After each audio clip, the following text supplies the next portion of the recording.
7월 24일 월요일 가정예배를 하나님 앞에 올려드리도록 하겠습니다.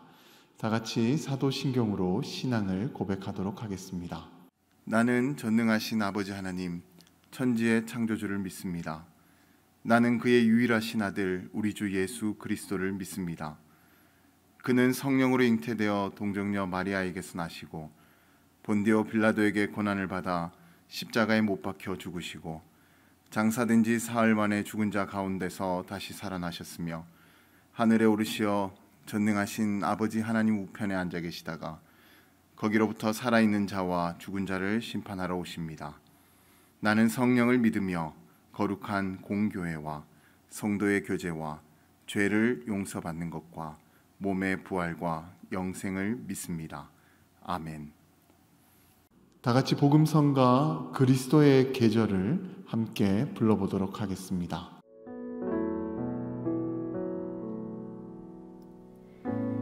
민족의 가슴마다 피 묻은 그리스도를 심어 이 땅에 부르고 푸른 그리스도의 계절이 오게 하소서. 오게 하소서. 이 땅에 하나님의 나라가 이루어지게 하옵소서. 모든 사람의 마음과 교회와 가정에도 하나님 나라가 임하게 하여 주소서. 주의 청년들이 예수의 꿈을 꾸고 인류 구원의 환상을 보게 하소서. 한 손엔 복음 들고 한 손엔 사랑을 들고 온 땅 구석 누비는 나라 되게 하소서.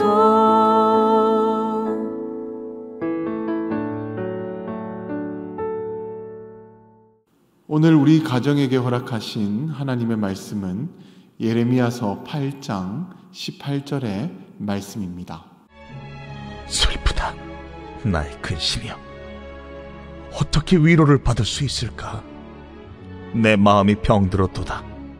여러분, 만약 내가 다른 사람들은 모르는데 나 혼자만 미래의 일을 알게 된다 라고 한다면 우리는 어떤 기분이 들겠습니까? 다른 사람들이 알지 못하는 것을 알게 되어서 기분이 좋을까요? 아니면 내가 알게 된 미래 상황으로 인해서 두려움이 찾아오게 될까요? 물론 미래가 밝고 희망차다라고 한다면 아마 기분이 좋을 수도 있을 것입니다. 그러나 반대로 내가 본 미래의 상황이 어둡고 힘든 상황이라고 한다면 그 마음은 굉장히 괴롭고 힘이 들 것입니다.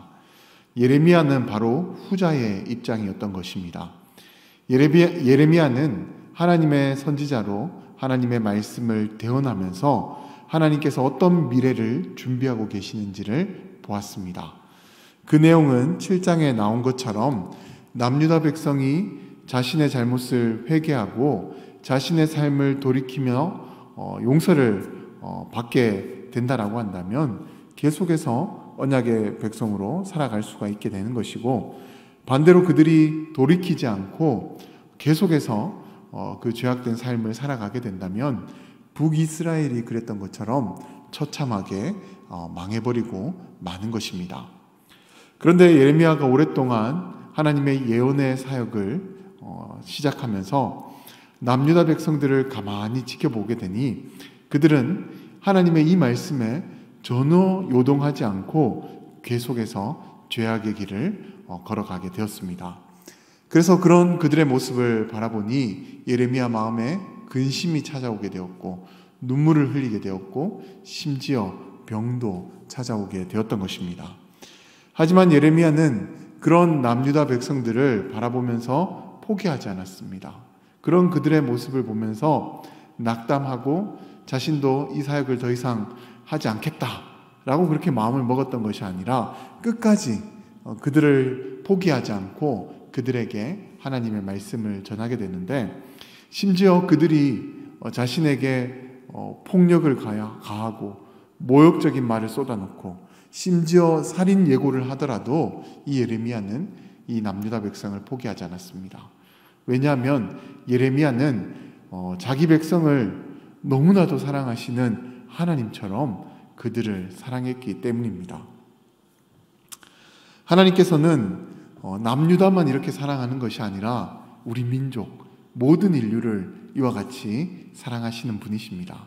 그래서 우리도 이 나라와 또 우리 이 지구상에 살아가고 있는 모든 민족을 위해서 끊임없이 계속해서 복음을 전해야 되는 것이고 하나님의 사랑을 전해야 하는 것입니다.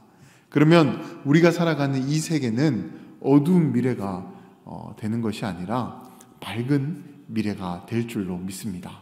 아무쪼록 우리나라 여러 민족, 온 인류를 사랑하시는 그 하나님의 마음을 바로 깨닫는 저와 여러분이 되셔서 어느 순간 어느 때라도 복음을 증거하고 끝까지 하나님의 사랑을 증거할 수 있는 저와 여러분들이 되시기를 주님의 이름으로 간절히 축원드립니다.